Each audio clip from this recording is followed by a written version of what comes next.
Ny mofinaina isan'andro atolotry ny mpitandrina rakotina valina maoly.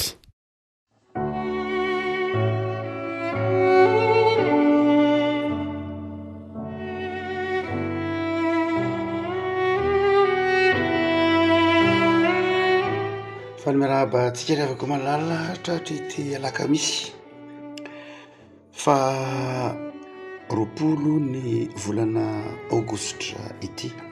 Ny mofinaina izay voalahatra antsika dia ny filasan-tsaramaso naraka ny jaona toko 7 jaona toko 7 andiny faha 20 ka hatramin'ny andiny faha 4 fakitsika amin'ny anaran'i Jesosy.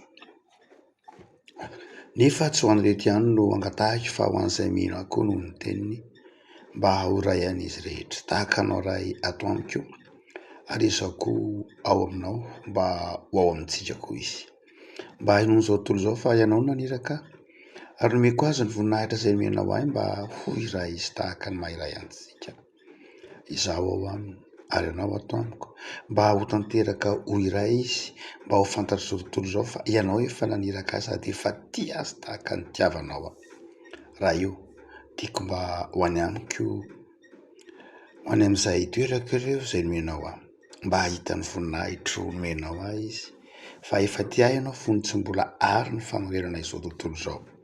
Ray marino, tsy nahalalanao izao tontolo izao fa izao nahalalanao ary reto efa nahalala fa ianao no naniraka ary efa nampahafantariko azy ny anaranao ary mbola hampahafantariko ihany mba ho ao aminy fitiavana izay nitiavanao ahy ary izako ho ao aminy. Ray masino, manamasinana ny fahamarinana ny teninao no fahamarinana. Amen. Vavaka nataon'i Jesosy an'ny mpianatra ity mofinaina ity riavako. Vavaka izay mampiorona antsika mamaky ilay andin-tsoatra masina zany ao amin'i Jesosy izay miombona amin'Andriamanitra raha izanaka fanahy-masina. Hoy ny andininy faha 20 ny hoe mba ho iray an'izy rehetra. Toy ny efa nahatsinjo Jesosy ny hoe any aoriana any dia hisaratsaraka ny fiangonana, any aoriana any dia hipatitaka ny fiangonana, any aoriana any dia toa hizarazara ny finoana ny mpino. Ary dia nelolalana izany fisaratsarany mpino izany ny vavaka Jesosy eto manao hoe mba ho iray an'izy rehetra. Inona ny dikan'ity toy hoe vavaka ataon'i Jesosy ity hoe mba ho iray an'izy rehetra? Izany hoe ny voalohany indrindra dia mba iray saina ny mpino rehetra. Mpino miray saina. Raha miteny hoe miray saina, Paoly miteny mandrakariva mba ho saina iray sy vava iray no iarahano mankalaza n'Andriamanitra. Dia ilazana hoe mba iray saina dia izao ny fahasamihafana manamarika mandrakariva ny fiainan'ny olombelona. Nataon'Andriamanitra ho samy hafa mihitsy ny olombelona. Tsy nataon'Andriamanitra tsisy olombelona mitovy na ray aza. Raha ihany ny olona anankiray dia tsy misy mitovy aminy. Dika zany manamarika mihitsy ny asan'Andriamanitra, ny fanaovana ho zava-dehibeny ny fahasamihafana. Ary dia tokony ohatra antsika mandrakariva ny hoe sitrapon'Andriamanitra ny fahasamihafan'ny olona, fa na inona fahasamihafana kosa nefa dia tsy tokony hiteraka fifandonana na fisarahana ny fahasamihafana. Harena ny fahasamihafan'ny olombelona, harena ny fahasamihafan'ny fiteny, harena ny fahasamihafan'ny volon-koditra, harena ny fahasamihafan'ny endrika, harena ny fahasamihafan'ny kolontsaina, fa tsy nataon'Andriamanitra hampisaraka na hampifandrafy izany. Fa tonga fifandrafiana kosa ny fahasamihafana rehefa tafiditra ilay ratsy. Rehefa tafiditra ilay ratsy izay loharan'ny fisarahana dia halain'ilay ratsy ho fitaovana mampifandrafy ny fahasamihafana ary dia tonga ny fisaraham-bazana. Eo amin'ny lafin'ny finoana dia fantatra Jesosy fa isy ny fahasamihafana namarika ny olombelona ny fahasamihafana.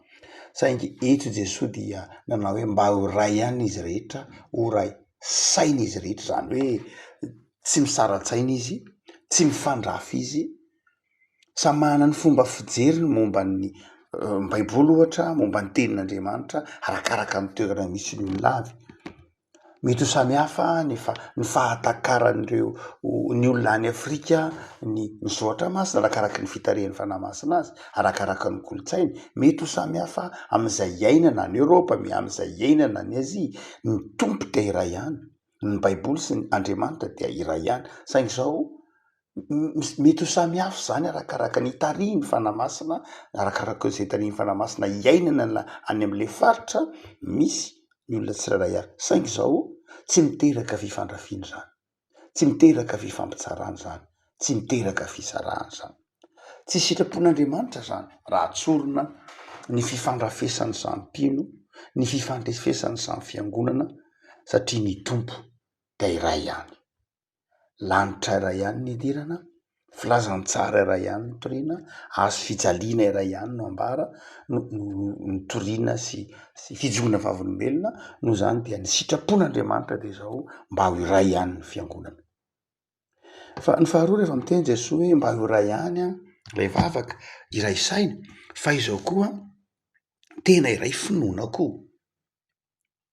Raha hoe iray finoana dia zao na inona mety ho fijerintsika koa nefa ny zoatra masina dia izao tokana ihany ho ambaran'ny finoana. Andriamanitra iray ihany, rain'i Jesosy Kristy tompo, izay namela heloka antsika nitsangana tamin'ny maty ho famonjenantsika. Izay dia iray ihany. Mba ho iray ihany izy rehetra dia mba ho iray angely finoana. Tsy hoe mamaky an'ity baiboly ity tsika dia mahita finoana samihafa. Misy teny manao hoe Jesosy nitsangana tamin'ny maty tamin'ny alahady fa alarobia. Ny sabata anankiray dia ity fa tsy ity. Ny batisa dia izao fa tsy izao. Iray ihany ny finoana. Amin'izao andro antsika izao dia indraindray misy mpino sasany manaratsy ny finoana sasany ny sabata angety tsy lahady fa sabotsy.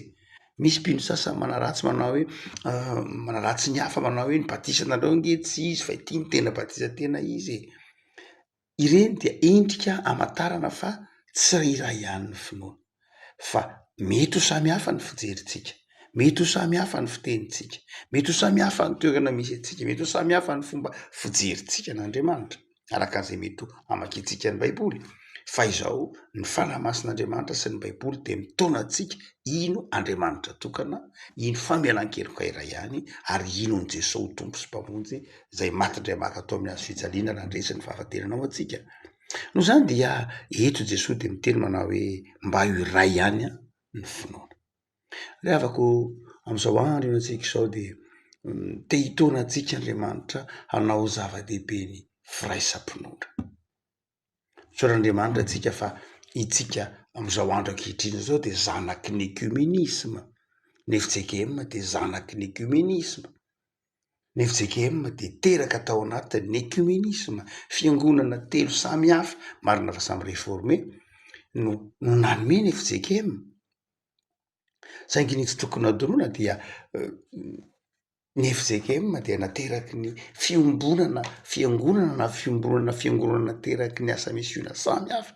Teto ambonin'ny tany zany misiona Frenzy zany dia tsy nety nikambana tamin'ny fiangonana hafa mihitsy na iza teto ambonin'ny tany. Misiona Frenzy ny asa tany Sri Lanka, ny asa tany Chine, ny asa tany Inde, fa tsy nikambana mihitsy tamin'ny fiangonana hafa izy. Fa teto Madagasikara ihany ny misiona ny Frenzy no nanjary tonga fiangonana ary nikambana tamin'ny fiangonana roa hafa dia ny zanaky ny LMS sy ny zanaky ny MPF teto Madagasikara ihany. Noho zany dia taon'ny FJKM ihany zany. Noho zany dia raha azo tsorina dia tena any anaty rahan'ny FJKM mihitsy ny mahazanaky ny ekumenisma azy, ny mahampitarika azy amin'ny ekumenisma, ny fiangonana misokatra mandrakariva amin'ny hafa, misokatra mandrakariva amin'ny fieritreretana fa ny tompo dia iray ihany. Zarazaraina samy hafa ny fanomezam-pahasoavana, zarazaraina samy hafa ny toerana misy ny olona, fa Andriamanitra ao amin'ny Jesosy dia iray ihany. Noho zany dia eto ny vavaka Jesosy dia mitodika amin'Andriamanitra ary mivavaka ho antsika mba tsy ho tompoitsika ny fisaratsarahana fatopotsika Jesosy.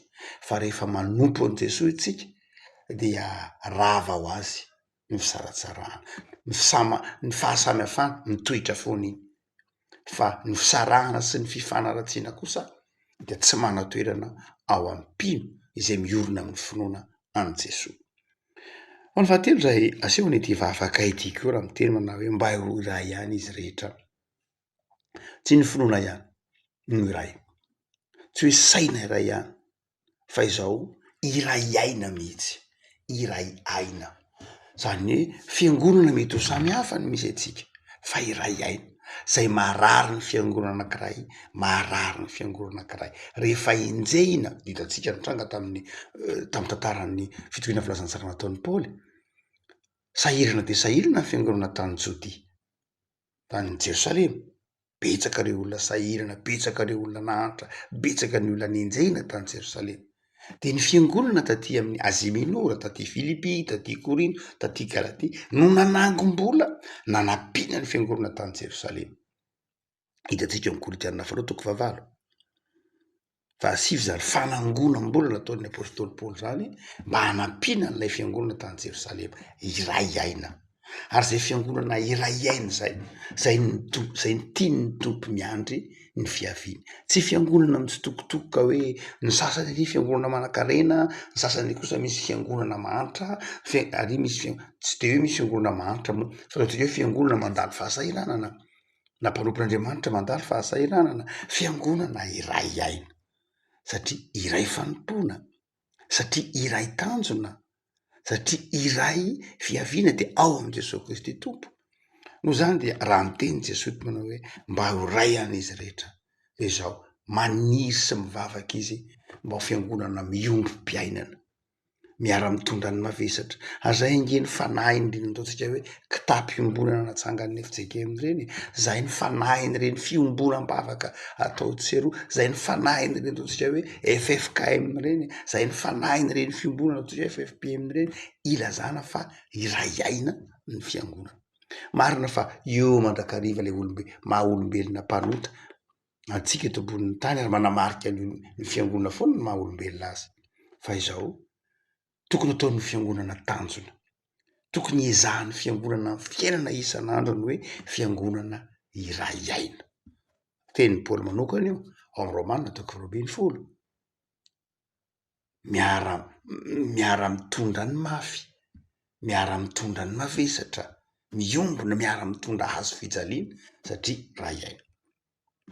Ity mofona ity zany avako malala de mampiato antsika am'izay mety ho fahazarana aminay fitsitokotokona, fahazarana amin'ny fieritreretina fa isika ihany manana ny marina loatra ao amintsika, ny filazantsara ao amintsika, ny fanahy masina.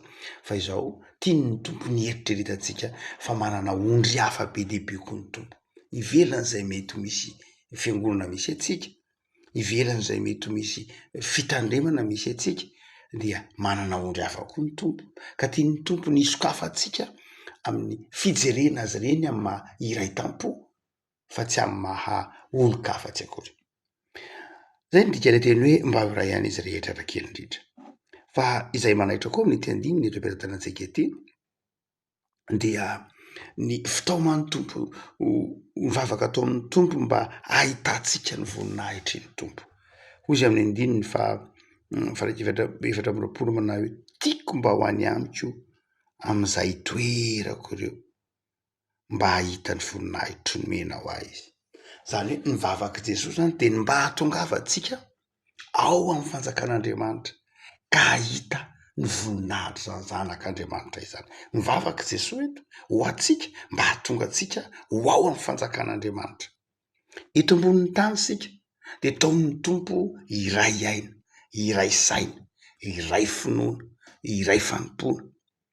Fa ao ambadika izay kosa, ao ambadika ity asa fanompona ataontsika eto ambonin'ny tany ity, de mivavaka Jesosy hoe raha eo mba hataovy tonga ao amin'ny fiainana mandrakizay izy, ampio izy mba ho tonga ao amin'ny fiainana mandrakizay, mba hahita ny voninahitro zay nomenao.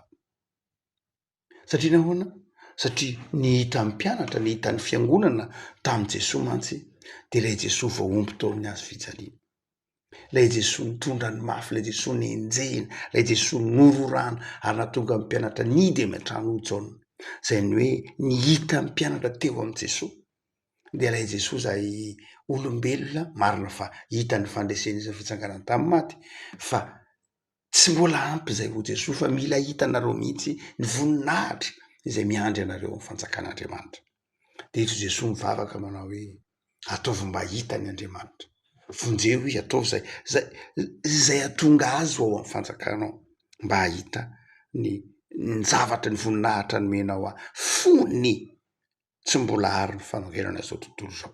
Izany hoe mbola tsy nisy akory izao rehetra izao dia efa teo amin'ny voninahitra Jesosy. Dia afaka malala mamelona fanaterana ty anatintsika hibanjina ny fiainana mandrakizay, hibanjina ny fiainana mandrakizay ity vavaka nataon'i Jesosy ity. Jesosy mivavaka ho an'ny fiangonana mba hifankatiavan'ny fiangonana, mivavaka ho an'ny fiangonana mba tsy hanadinoan'ny fiangonana fa manana tanjona ny fiangonana, dia ny fiombonana eto ambonin'ny tany ary ny fibanjinana kosa ny fiainana mandrakizay izay miandry azy, miandry antsika, miandry ianao.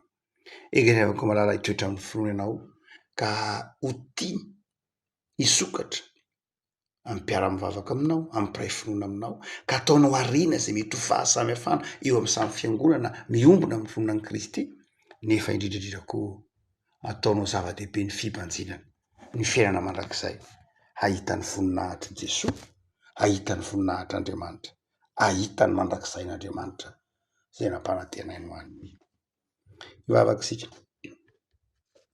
Tompo misaotra anao zahay fa tia dia tianay tokoa ianao ary mivavaka ao anay mba hifankatia zahay, mba tsy ny fizarazarana sy ny fitsamatsamahana no ho hitan'izao tontolo izao ity aminay fa mba ho iray ihany zahay. Misaotra Tompo fa mampahery anay ny teninao, nitonana iombona ao anatin'ny fiombonana, ao anatin'ny fifankatiavana, mba ho iray ny finoana, iray ny fanompoana, iray ainy zahay ary iarahanay nitondra ny mavesatra, iray sainy zahay, manampianay Tompo amin'ny fitarian'ny fanahinao masina mba ho fiangonana iray ihany amin'ny fijoroana vavolombelona. Azaviranao anjaka ao anatin'ny fiangonanao ny fanamarina tena, ny fifampitsarana, fa omeo fanetreteny izay atsiary fa Tompo iray ihany, lanitra iray ihany no vatanonay. Da ny tontolo andronay Tompo amin'ity alakamisy ity, manampianay, atao vavolombelonao zahay, mihery fahasalamana hoentinay manompo anao amin'ity alakamisy ity, hanjaka amin'ny tokantranonay tsirairay avy, amin'izay tokantrano mihaino izao mofinaina izao ny fiatanana sy ny fifaliana. Mamelahany elokay Tompo ary ataovy amin'ny toetrano mandrakarivo zahay. Misaotra Jesosy. Amen.